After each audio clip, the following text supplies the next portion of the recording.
Submersible was reported overdue for return on Sunday afternoon after leaving earlier that morning. The U.S. and Canadian Coast Guards and Navies are searching the remote area with planes and sonar buoys, but they believe the crew only has less than 40 hours of oxygen reserves left. The Titanic sits about 12,500 feet below the surface and about 600 kilometers off the coast of Newfoundland. Meantime, Canadian Coast Guard vessel John Cabot has rushed from its home port of St. John's and is nearing the location where the search is underway. It's a scientific ship that can also be used in search and rescue missions like this one. All right, let's bring in CTV's Genevieve Beauchemin. She joins us now for more on this. So, Genevieve, what is the latest on the search? Well, there's no news. That's what we're hearing. And of course, there is that desperate race against time to try to get to pinpoint the location. But actually, what it seems obvious at this moment is that pinpointing exactly where this sub is probably as difficult of a task as that is. It's actually, in some ways, perhaps could be the easiest part of the mission, because if indeed it is pinpointed, then it's the part on how to retrieve it if it is near the Titanic, the shipwreck of the Titanic. So this is a formidable task, a huge mission ahead of them.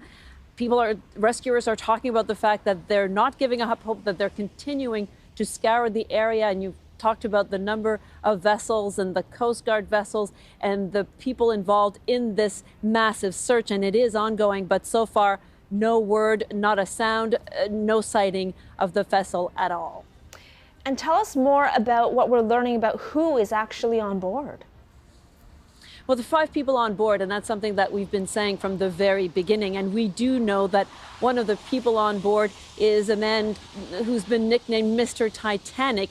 Paul-Henri Flageolet is a diver who's been to the site of the Titanic more than 35 times. Not a diver, but I should say in the submarine, in the submersible and submarines. He's been down there about 35 times. So he's very used to going to that site, and he's among those who is missing at the moment. We also know that it appears that Stockton Rush, who is the head of OceanGate, who founded OceanGate, the company that is running these missions to the Titanic and has been doing so since 2021. And then, of course, there are a father and son, Pakistani businessman, very billionaire, who was here with his 19-year-old son.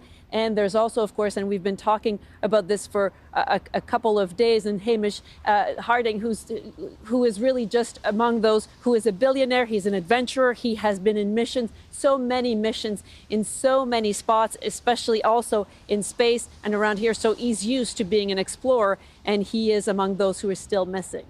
And there's concern, Genevieve, like we were mentioning, about the fact that there is not much more oxygen, there are not many more hours of oxygen supply left on this submersible, because this is a submersible. It's not actually a submarine like many people might think that they're commonly thinking of when you're thinking of something that goes underwater for a long period of time.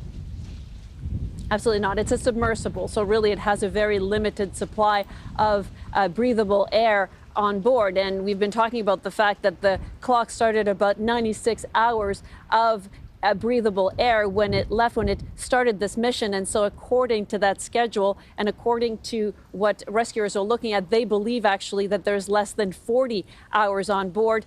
And so certainly time is running out. And they say that, you know, there's not just the fact of pinpointing. Even as I said, if they do find that submersible within the next few hours, then getting to it, retrieving it, getting the people to the people on board is still a huge task. And so, of course, they're trying, they say, to work as fast as possible.